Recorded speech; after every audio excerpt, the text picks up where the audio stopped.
What's going on? This is Jay Ellis from the Nick of Time show here, giving you that Knicks talk just in the nick of time. And guess what, guys? The Knicks just beat the Wolves on their way to the preseason championship, okay?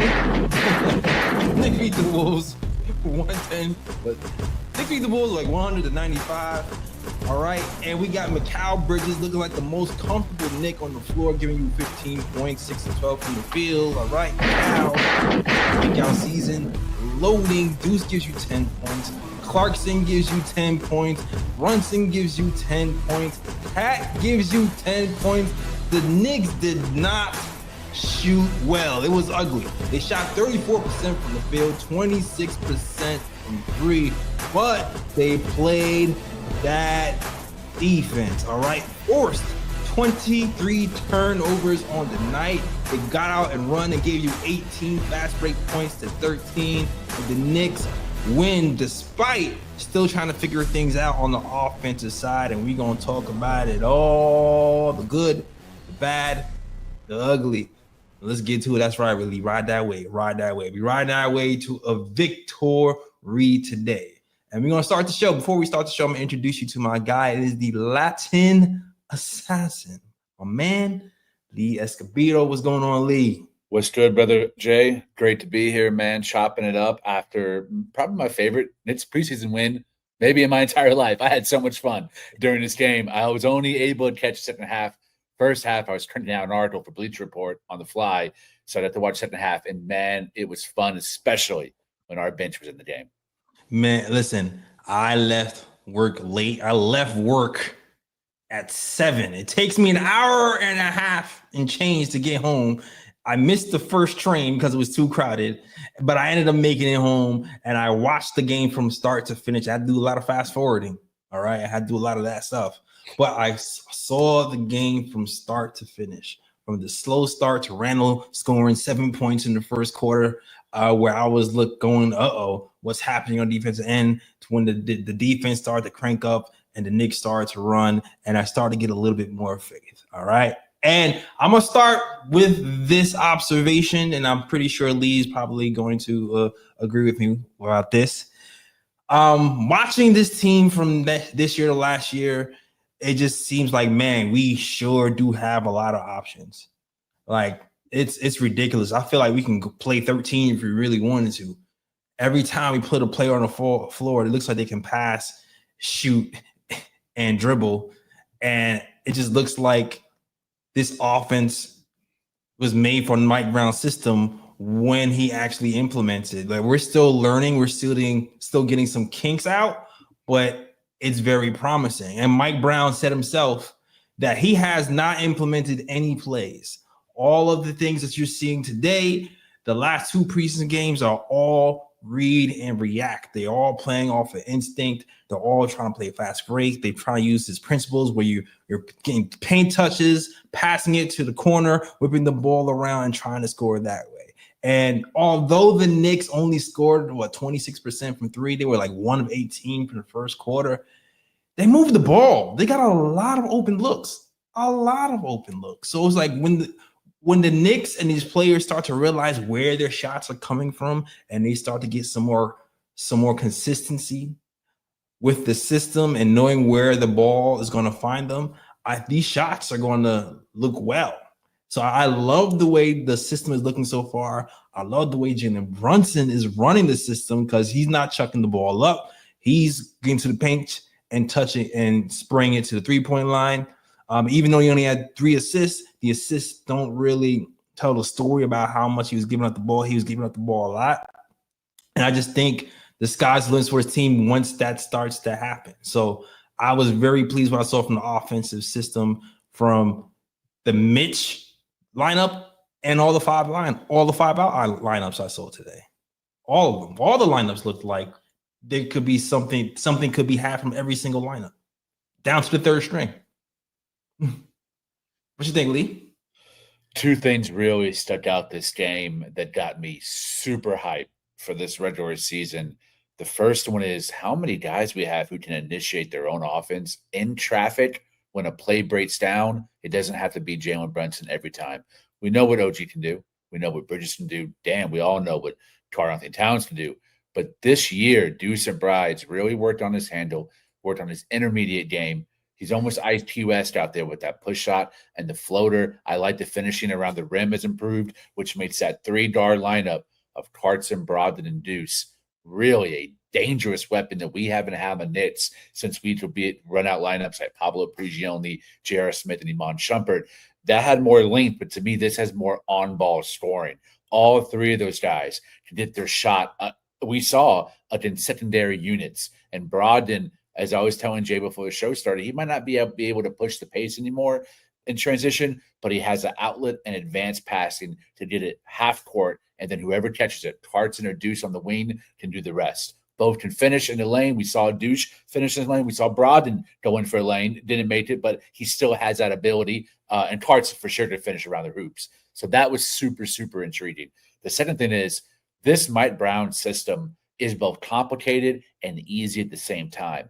He has talked about how Karl-Anthony Towns is struggling, knowing that when he's playing the 4, he's also in trigger spots as the 1, 2, and 3. Now, that's at a level of basketball analysis. I don't think we have a whole lot of time post-game. We talked about the dedicated entire show to what that means, and I would love to learn more about that as well. But how it's easy at the same time is if you're directing your 2 wings into the corners, that forces that opposing 5 to get into drop coverage or to rotate out of there and try to do something else differently defensively. And when that happens, you have 2 guys who are wide open for spray outs, or all 3 of our bigs, damn it, 4 with Yabusele, are able to finish in that mid-range area. This feels very purposeful, the type of roster Leon Rose was trying to construct, where everyone can finish around the rim. There's no more Nerlens Noel or Precious Achua. We got 4 guys with Porty, Yabusele, Karl-Anthony Towns, and Mitch, that when those 2 threes spray to the wing spray of a corner, that 5 is forced to drop, and it leaves the entire mid-range open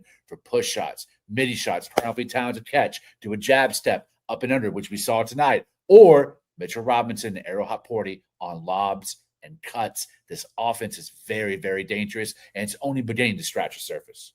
Yeah, versatility is the name of the game with what I'm seeing from this Knicks. Like, starting off with Deuce, because you mentioned this before, and his ability to hit shots and create his own shot. He didn't really shoot well this whole game, but when the third string came in and it was like more like him and Clarkson, and you saw we needed a shot, he was able to create his own shot a few times in the mid-range, shooting over people, something that I started to see him do a lot more last season. He's carrying it over this season.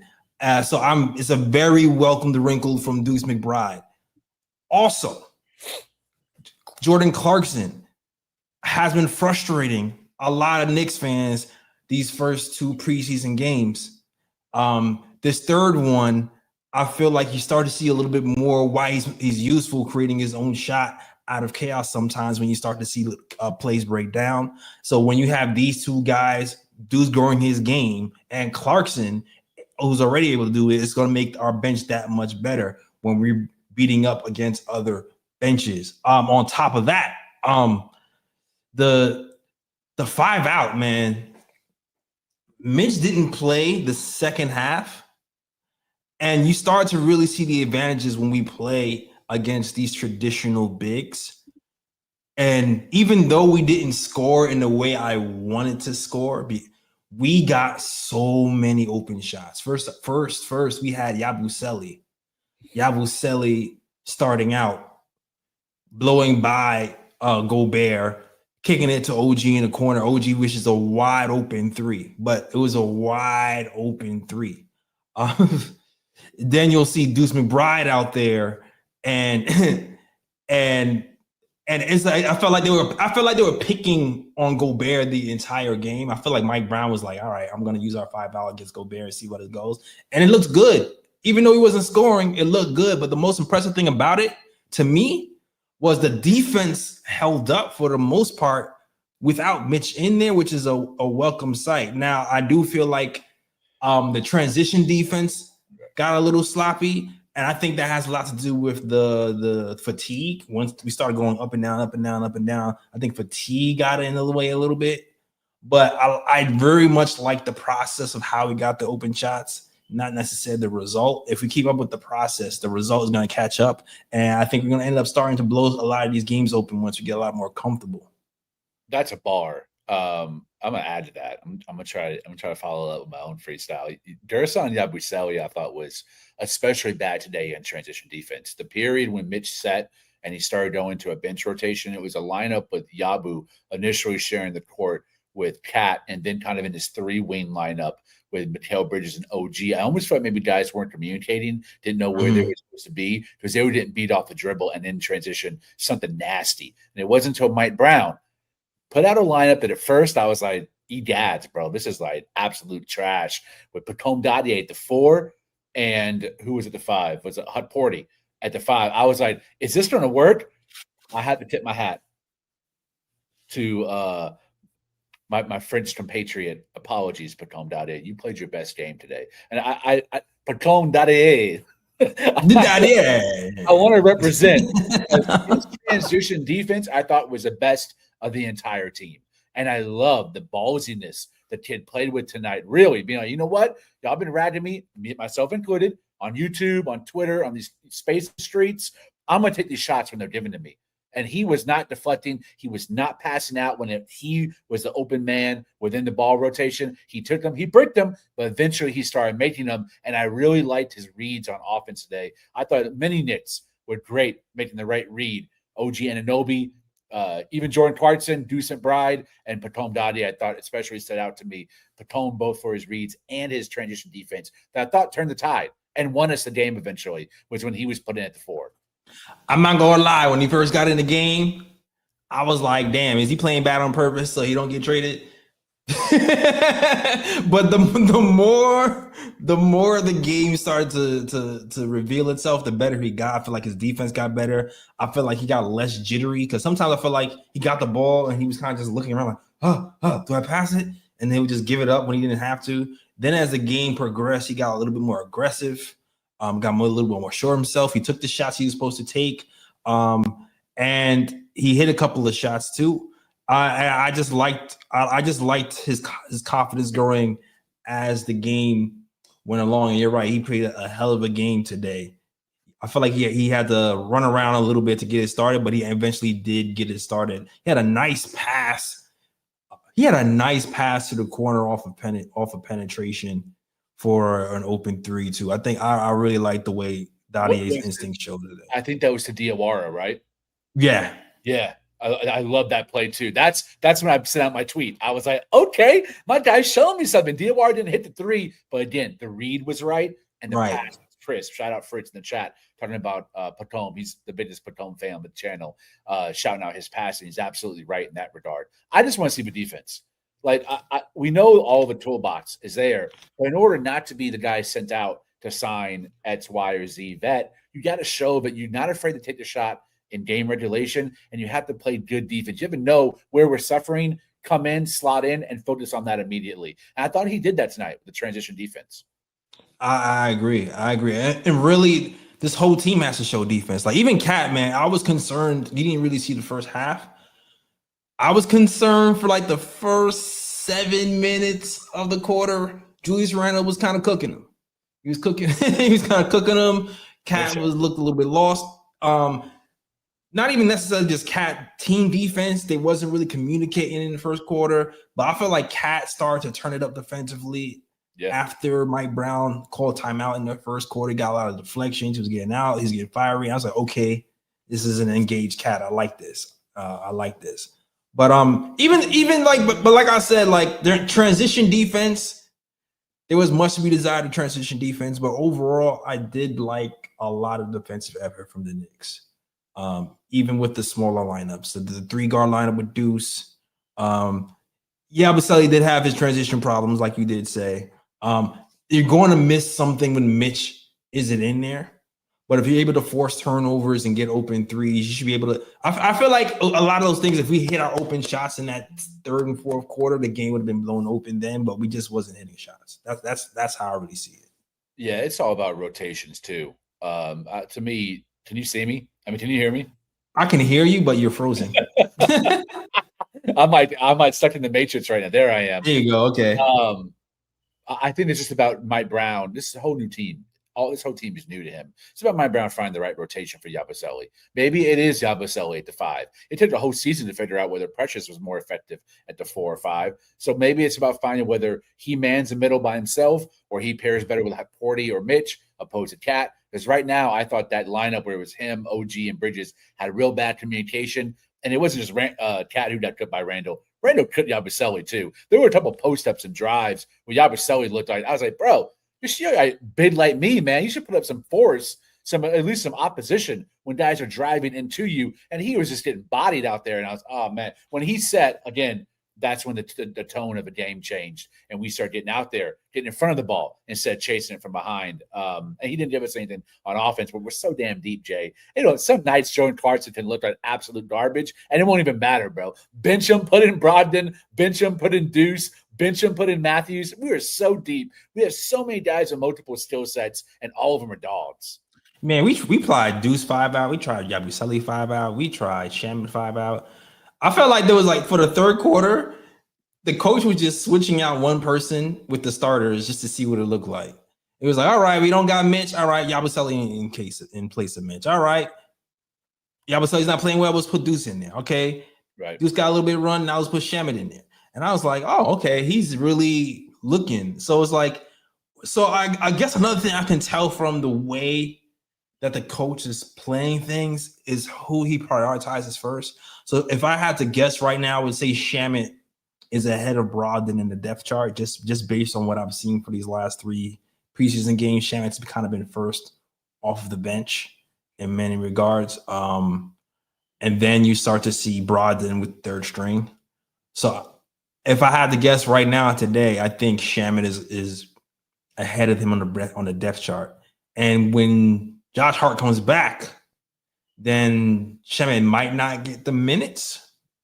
We'll see. Maybe he'll get some spot minutes. Maybe he'll be the 10th guy or the 11th guy. I don't know. But right now, it's looking like Brogdon is deeper in the depth chart than Shaman. Yeah, it's definitely hard to argue with that.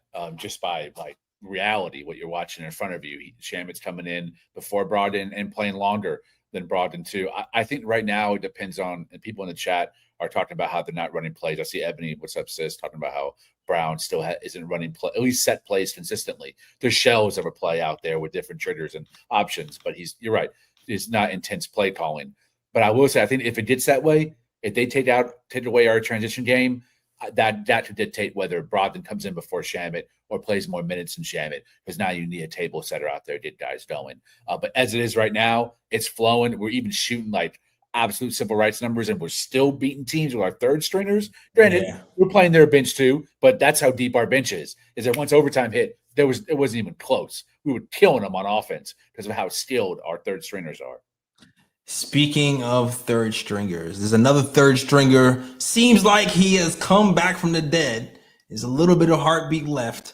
I'm talking about KNick, man. KNick, this is the best KNick has looked in a year and a half. There was a time when KNick was playing last season where it looked like he had a little bit of dog in him, where he was hitting, where he looked like, I'm not afraid to take the last shot. Yeah. He had a string of those type of games in Summer League last season. This season in Summer League, he looked like a shell of himself. In the preseason, he didn't look that well as well. But this game, he looked like he got some of his it looked like his balls dropped a little bit. He hit a big three. It seemed like he wasn't afraid to get some paint touches and kick it out and take the big shot. A few times he actually kicked it out to some players who should have shot it, and they ended up giving it back to him because I guess he looked so damn confident. Yeah. But to me, this was KNick's best showing in a long time to kind of show that, hey, maybe I can be an NBA player. I don't want to be a hater. Be a hater, damn it. How do I respond to that? Yo, his guys. All right. Number one. How do I say he sucks without saying he sucks? Go ahead. Oh, first off, you're right. I can't argue with the truth. Everything you said is correct. Definitely has some moxie out there. And for some reason, guys, toward the fourth quarter when it got real tight, weren't looking to shoot. There's a lot of give and go. And Cold was like, all right, I'm going to hit it myself. He drew some fouls and went to the line. But to me, it's like, I just don't see it consistently. And when it does happen, man, let's be honest about the competition out there. He was playing against Minnesota's third stringers, which is worse than our third stringer. So that does factor into maybe why he had a little bit extra oomph to his game, a little shimmy to his game. But is that something we can depend on over prioritizing having Matthews in the chamber or Shamet in the chamber? To me, it's still like, keep those bats packed, young man. Like, you never know when the call is going to come to hop on that plane, private plane, and go meet your new city and your new home. I did not say anything about him playing over Shaman. I'm just acknowledging the fact that this dude showed up because he was also playing against third stringers in summer league this season and it didn't look good. So when he does show up against third stringers, you gotta like, all right, my guy showed up today. And I keep that going because even if he's with us, well, he's not with us because Bacome has been the guy who's been rumored to be in trade rumors. Right, and that trade has to go down before the 22nd of October. So he still might be here. KNick still might, in fact, be here. And if he is, he'll probably play in the G League, and he'll have to keep continuing to grow. But if we do end up moving him, a team might be watching this preseason game today and going, I might want to take a chance on KNick for a second round pick because you know what? There's something there. Maybe he just didn't get a shot. Very fair. And he had the luxury of playing with some very strong defenders in overtime as well. He had DOR out there. He had Jameson, who I was actually Jameson reminds me a little bit of like Kevon Looney, Dwight Powell, like not super athletic, but strong, has a decent vertical, getting up and down, defending the rim, uses his body to make shots difficult. I like the way he plays, sets great screens. Nice dribble handoff. He's a good passer in that short pass on the perimeter. And I thought he played with those two guys and Garrison Matthews, who I find to be a very strong team defender. Not as good as Landry Shamet, but adequate. So maybe that helped, right? That he wasn't out there with the Bacome and Kevin McCullough. Porty. He was playing with a pretty strong defensive unit. I agree. He just knows how to use his body. He just looks very fundamentally sound. Extremely fundamentally sound, like a good third string big to have around just in case things happen. Well, I feel like you can throw him in. You're not gonna expect him to like just drop 20 and 10. But like in a pinch, somebody stubs a toe and you need a big man to come in for 5 minutes or 10 minutes. I think he can do it, and he won't let go of the rope for your team. That's what I'm getting from him. Yeah, he's definitely a player I look at. If we don't sign him, another team is for sure going to sign him. Absolutely. Yeah. He's very technically sound. Yo, what do you think of Huck, man? What do you think of Huck, Ebony? Ebony, what do you think of Huck, Ebony? I think more than any player on the roster, going back to what I said to start the show, is benefiting from this new system where the corners are always stationed by very high percentage and high volume shooters. That mid-range and short roll area, Hot Porty's feasting. Like, he has the game. He has a soft touch. It doesn't have the jumper, but he has the push shot, and he has that little baby hook that is automatic. That zone, I can see that's going to become one of our bread and butter shots and zones, as it was in end of iHeart's first season. About to say it. Second, where Josh Hart was excelling there, IQ was excelling there, and iHeart was excelling there. We're seeing the shell of a similar system where Hot Porty and Cat and Mitch and even Yabusele can all thrive in that cut, rolling to the basket and have an opportunity to score in that zone. Or, again, kick out to Garrison Matthews, Landry Shamet, Mikal Bridges, Jalen Brunson. Like, damn. The third string chemistry was crazy. Yeah. And maybe because the third string defense on the Timberwolves isn't as good, it might have a lot to do with it. But I felt like between Brogdon and Deuce and those guys, it just seemed like no matter who played for that third string, the chemistry offensively was there. And I feel like Huck definitely reaped the benefits of it. That dunk where he caught like the fifth pass was woo! Yep. My face got scrunchy and nasty. And he's always had that since the time he's gotten to the Knicks. He's always had that aggressiveness where it's like, oh, he looks like he's too far out to score. It's like, oh, wait, no, he's dunking it on your face. Okay, cool. I just love that part of his game. And I think Mike Brown is gonna bring out that other side of him because it seems like he's responding to Mike Brown for sure. I like Huck, man. I do. Yeah, me too. It's awesome what different systems can bring out in different players, and all this motion that Mike Brown is incorporating. I've been loving the consistent use of off-ball screens. That weak side's constantly active, whether it's acting as a decoy or it's getting something ready for a curl or a drag out to the perimeter for a three. It's always presenting the defense having to stay honest on their man. And I think Hot Porty is someone who benefits from a motion offense. He's going to be aggressive. He's not like a Mark Williams or these other type of centers that are very strategic, or they have to use footwork, or we need 4 or 5 seconds on a possession. Hot Porty's like, give me the ball, and immediately I'm going to go up and try to do something with it. And he has 2 or 3 shots. One, the mid-range is the best. Then that mid-range hook, and then the push, and then finishing around the rim vertically, very, very strong. The more reps he gets and the more continuity he builds with the starting unit, he could be deployed in the playoffs as part of our big rotation. I think he has a shot. I think he has a shot. I think he has a shot to be a minimum role player for sure. I think he's an NBA player. I think he's an NBA player, and I think he's got a lot of flack for not being good defensively or not having the motor. But I do feel like he does have the motor to kind of run with this team. Every bid is, I mean, I'm talking to the choir here. Like our audience knows, every bid is different defensively. They all have different ceilings. Like Jay Huff, not a great rim protector per se for the Pacers. He's not going to fill Miles Turner's shoes, but he's a good weak side blocker. The action's not right at him. He didn't come and assist in the action and either deflect or block the shot out of bounds. That's what Huck is. Huck is not a great drop defender, but he's a good weak side defender, the same way Cat was in Minnesota. So I think Huck can benefit. It's about Mike Brown finding the rotations that emphasize his strengths and minimize his weaknesses. Yeah, and he just has to learn not to jump at every shot all the time. Like sometimes he has really good timing. Like it's funny, like Kyle O'Quinn. Kyle O'Quinn was a guy who wasn't a good leaper, but he can read your body and muscle memory, and he can block shots really easy because of good timing. Sometimes when I look at Huck Porty, sometimes I'm like, damn, how did he block that shot? It was just good timing by Huck. So I think he has that in him too. He just needs more reps and more NBA experience not to bite on all the pump fakes and stuff. If Mitch can learn, Huck can learn, because Huck seems to be coming in to the NBA with a higher readiness and fundamental IQ than Mitch. Mitch was so raw. So if Mitch can overcome it, man, Huck can too, for sure. Absolutely. This coaching staff, bro, come on, man. Exactly. Yeah. And you know what? Salute to the chat too, man. Salute to the chat. Shout out to people who preseason game. Shout out to Fred. Shout out to Ebony. Shout out to Sadu Byron. Shout out to Felicia. Shout out to New Eurekan. Shout out to Rick Nucky Fresh in the building. Shout out to JT Riddick. Shout out to Jay Cruz. Shout out to everybody rocking with the KOT show. If you love the show, hit that like and subscribe. We here talking Knicks basketball after every game.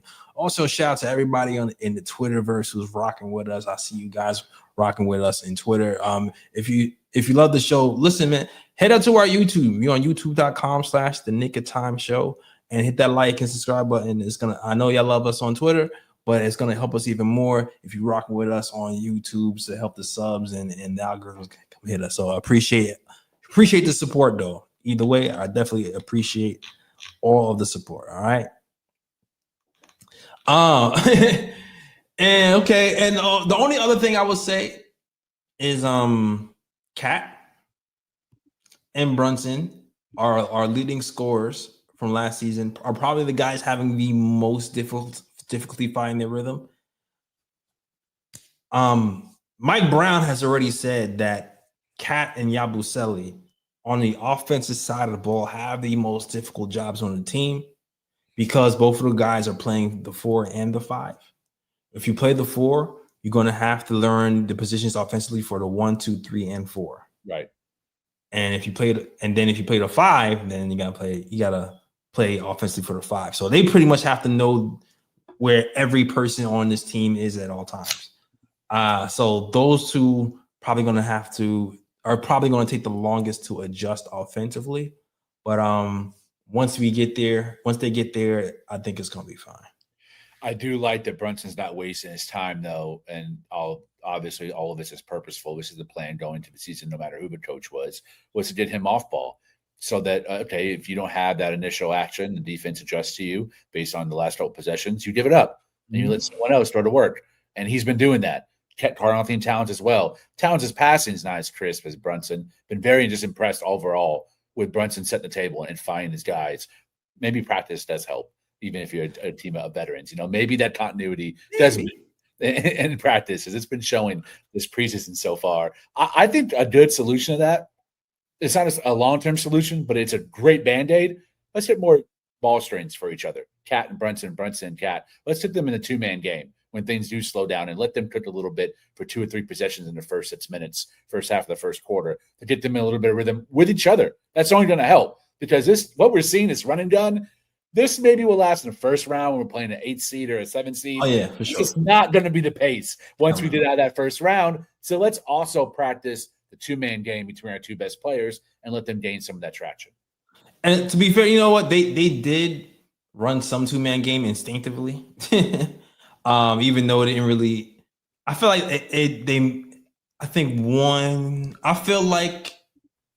I feel like it manifested itself in a missed dunk by Cat. I only can remember 2 possessions. I think it was. I feel like I saw 3 in like the third quarter or so. I think it was 1 missed dunk, 1 jump shot by Brunson, and something else. I think.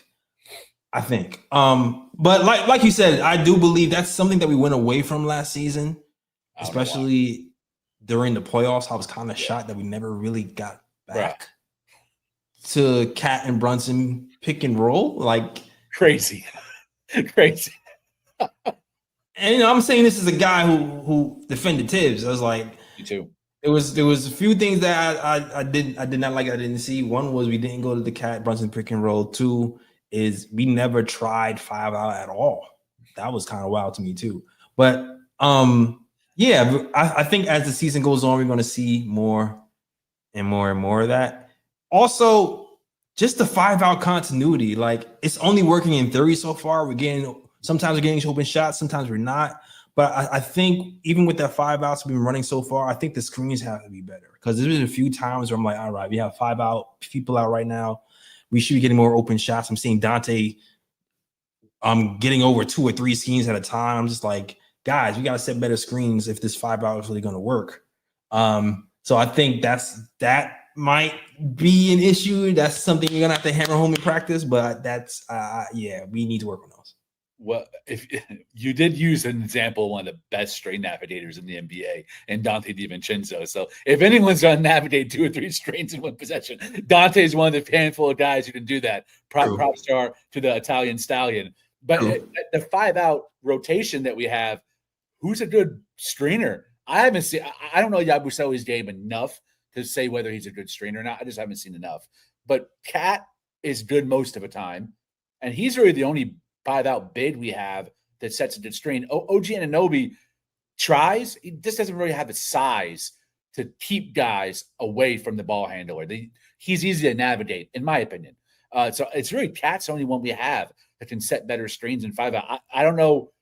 I don't know what you do to mitigate that. Maybe you play bigger, not so like don't have Deuce and Brunson out there at the same time. Only have 1 6-foot guy, and then try to stagger Yabu, OG, Bridges, which Mark by Brown did today. But other than that, I'm not really sure. We don't have a bid until Hot Porty shoots threes. We don't really have another bid with size on the bench. I get better at doing it, man. I'm like, we've seen guard screens work. It worked versus Indiana a few times when Deuce was screening for Brunson and Deuce was sprung for open threes. We just got to set better ones. I mean, OG is not a small dude. Like, dude is yeah, but he's a natural 3 though. Like his game, he hasn't had reps in Toronto of being a screen setter, right? Like he was playing a 3 in Toronto, primarily with Pascal at the 4. So that's not really his game. I think I don't know if that's something I hear you and I agree with you. I just don't know if it's something we can expect to ever develop at the rate to where it's going to make our 5 out really dangerous. I think out of all the NBA skills that you can learn in the NBA, I feel like setting a screen, I don't think it's going to be that hard, man. I honestly don't think so. Like, I'm by no means am I an NBA player. I am a 5'7". I was setting screens. 5'7". Good screens too. Like I don't think it's really that hard. It's like you set yourselves up and you stand there. Like they do more push-ups than I do. They can take a hit. It's like I think you just need to rep it out. Honestly, I feel like you just need to rep it out. We can both agree that by February we'll know if they're capable or not, because we have a coach for everything. Every single assistant coach is like specialist in the best. If Mark Bryant and the other guys can't figure it out, Chris Gent, then we just can't do it by February. You know what I mean? Listen. Perfect segue, Lee. Perfect segue. All right, because we are really investing in our development staff. We are really investing in our skills of our players. And one of the new hires has been a Jalen Brunson favorite from Dallas. The Knicks have just hired a new shooting coach, Peter Patton, who coached Jalen Brunson in Dallas 6 days a week, morning, noon, and night, and actually helped Jalen Brunson get his shooting percentages up. And I know I posted it somewhere what his shooting percentages were before he worked with him and after he worked with him.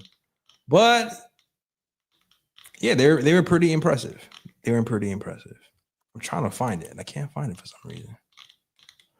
I believe he grew his 3-point shooting. I'm going off memory now because I can't find the post, from 34% to I believe 38%.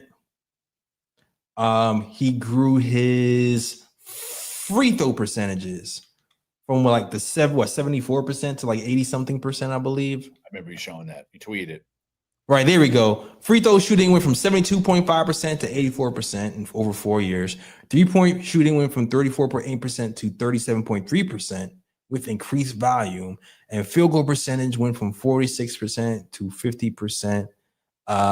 If he wants to coach anybody else on the Knicks, go ahead. Clarkson, hey, man. I've been talking about Clarkson's percentages not being the best for a long time. If he can get Clarkson to another level, that would be great. One of my media buddies from a past website that we both worked at covers the Bulls, and let me know, not to throw anyone on the bus, but let me know that when Patton was fired by, I can't even pronounce his name, Andre Krupastowski, whoever the president of basketball operations in Chicago, when Patton was fired before the play-in game last year, that pissed off the most important Bulls players. I'll leave it at that way. Think about the 3 most important Bulls players. It infuriated them. Almost broke up the locker room because he was really close in their personal development. As you know, and the Knicks find these guys, people who care about them as men on and off the court. He was instrumental in uniting them and being the bridge between Billy Donovan and the team. He was someone that helped initiate the player-only meeting and kept things confidential. He was massive in their development as a unit. And you started seeing them get better in a transition team and better as a defensive team, a lot because of his coaching and influence in that locker room. When he was fired, people were pissed. And that was reported. You can find that reporting too. So this was a major coup, not just one that was pushed by the Brunsons. You have to imagine, I don't have this confirmed, but Karl-Anthony Towns had to be happy with this too, because he was also a shooting coach in Minnesota, hired by Gerson Rosas. And Karl-Anthony Towns had his best shooting percentages while he was working with him as well. So that was a major coup. Oh man, the Knicks have they have a good eye for talent when it comes to development coaches and these guys who like treat you like family. You know, we all know Knicks love that family where from Mike Woodson to KP to now Patton. The Knicks really find these guys that even when they leave, a lot of the Knicks players kind of get hurt. Even dude who went to the Cavs, his name is escaping me right now. That everybody wanted to. Johnny Bryant as well. Like the Knicks really do a good job of finding these developmental guys to bring these guys up. And speaking of developmental, according to Michael Skota, the New York Knicks have added Mark Tyndale as an assistant coach for player development. Lead sources tell Hoops Hype. Tinda was previously an assistant coach with the Blazers under Chauncey Billups. I like the way I always like Chauncey, but Chauncey Billups is doing a good job over there, despite Portland's up and down record. So I'm happy that we were able to snatch him from Portland as well. 2 names: Tamani Tomera, Donovan Clyndon, 2 guys that he worked with specifically to develop over the last couple of seasons. And those are 2 of the most versatile defenders in the NBA. Good at above average at everything: rim protection, blocking, setting screens. Who knows, brother? Even having a little bit of stretch shooting, being able to finish around the rim from the mid-range in. That's, I mean, these are the top guys. And you're right, man. Even from Brock Aller, who was considered the best tapologist in the NBA. Brock Aller, who was considered one of the best small market stouts in the entire NBA, Walt Perrin. Yeah. These things are not by accident. And you had to think about who Leon was and all the things you've seen. I constantly talked about him as an agent for these major knit moves, but also Worldwide West, man, who's been the shadows for all 30 teams in the NBA. Shout out to Worldwide West. If you're part of the Worldwide West Leon Rose family, you're going to have a home here in New York. You're going to be paid handsomely, and you're going to be well respected within the organization. And shout out to the best doctor from the Dallas joining the Knicks Nation as well. What's his name? I know you know his name. Casey Smith, man. Casey Smith. Shout out to the best doctor in the league, Casey Smith, the guy responsible for keeping Dirk Nowitzki healthy and having him have his long run with the Dallas Mavericks way before he was playing for a very long time. Times where I feel like, man, this guy's still playing, but that one-legged Dirk shot was still going. All right. So, yeah, shout out to the Knicks staff, man. We put a really good staff together from top to bottom, from coaching to player development to everybody, to the guy who mops the floor. We did a good job. Such a change from the past 20-year regimes, man. We never took those type of things seriously. Not just the coaching development, the front office mind, scouting, drafting, international scouts, financial advice, all that stuff. We never cared about that. Leon Rose, man, you gotta give the Don. Rob was right. He's a Don. I was wrong. The man's a Don. He's built up the best front office in the entire NBA. Yeah, he just knows how to put together a team. He knows just how to put together a team. Shout out to Tommy Beard. Tommy Beard was like our first media interview way back in the day. And he was kind of telling me that. He was like, man, he just knows how. He just so connected that he can put teams together. And he just knows how to pull people together from the right places. Because I was like, who's this guy, Leon? I know he's a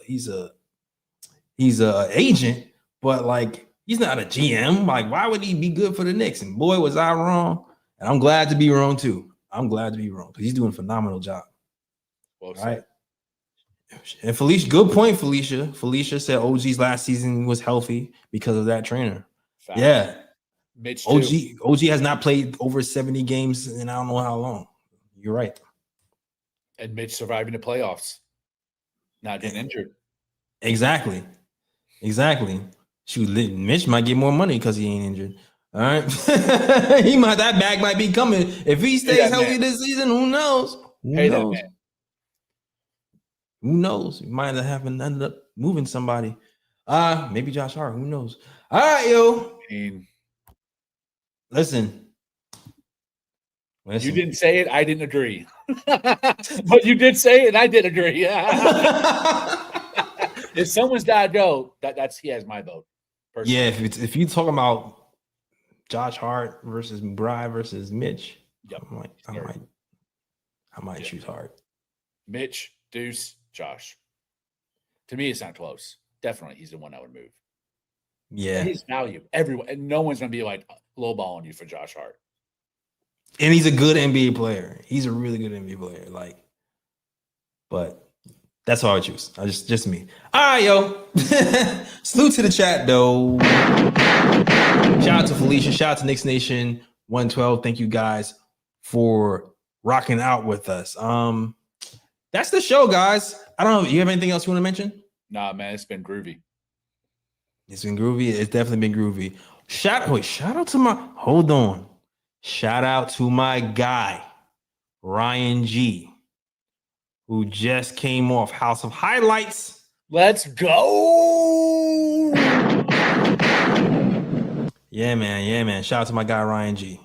Hopefully, we'll be sharing that with you guys very soon. And hopefully you see more of us on the House of Highlights too. All right, cool. That is the show, guys. Thank you guys for watching. I don't have any bro picks today. Do you have any bro picks? No.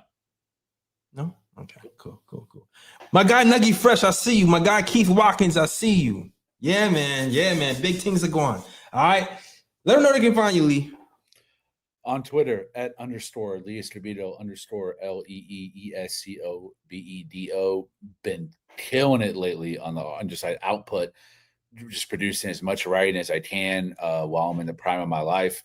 Just churned out that article on LeBron James, most cringe-inducing moments of his career. Wrote one today on the AI use of Logan Paul and Jake Paul, the boxers, and how they've allowed their likeness to be used by a new AI software. We can basically cosplay as them. You can make a video and then use them as a filter as if they're doing it, and all of the wild and disturbing things that have been produced so far in the last 24 hours. So I got a chance to write about AI and artificial intelligence and representation, identity, and use a bunch of philosophical background info for an essay for Bleacher Report to post tomorrow. So super excited about that. And every NBA franchise's biggest what if player dropped today for Bleacher Report, and that shit's doing numbers online. So man, double blessings to everybody. Appreciate it. Thank you for support. That's what's up, Lee. All right, man. All right, salute to the chat. Shout out to the guy Nuggy Fresh, Nostalgia Nick, Keith Watkins, and Russell's Rock with the KOT show. Like I said, if you guys are on Twitter, if you're liking that show, come over here, hit that like button, subscribe to the channel, man. Gonna be here after every game talking Knicks basketball with you guys. And we're gonna have a lot more guys. We're gonna have Ryan G come over here. I know we're gonna have Ebony coming over sometimes. I know B is gonna join us at some point. Shout out to B out there. The squad's gonna be here, all right? So rocking with you. And also, you know what? We gotta bring back Fan Fridays, man. We gotta bring back Fan Fridays. And the thing about Fan Fridays is now that we're switching things around a little bit and how we post things and it's gonna be easier to do Fan Fridays now. Oh. So y'all can come over here, hop on video and rock with us and debate us or whatever. Keep it respectful, because I will kick you out if you get disrespectful. But we can talk Knicks basketball, all right? But we love a good debate here for sure. We do love a good debate here, especially this guy. Sure do. Especially this guy. All right, yo. Salute to the chat. Thank you guys for watching. You can follow us at the KOT Show on Twitter, the Nick of Time Show on Instagram, the Nick of Time Show on Facebook as well. Also SoundCloud, iTunes, Google Play, and Stitcher. Okay. That is the show. Thank you guys for watching. We will be back. All right. Next preseason game is Monday. Correct. The Wizards. All right. And stay tuned Monday. If everything goes well, we might have a little guest on Monday or a familiar face. Gonna blow y'all away. Listen, anything's possible, all right? Anything's possible. You might have a familiar face Monday. Anything's possible. And for those of you who've been on this channel before, you might not guess who we got coming, but they might want to be here Monday. All right, that's the show. Y'all, everyone is going to leave that podcast saying the Knicks will win the championship this year, because anything is possible, like Kevin Garnett. Anything is possible. God is great, man. Amen, for sure. The Bloods and Crips have shaken hands. All right, that is the show. Thank you guys for watching. And as always, Shout out the World Wide West. Everywhere we go, we leave a worldwide mess. It's a mess out here in these Knicks streets. That's the show. We out of here. Felicia. Peace. New York, big city of dreams. New York, big city of dreams.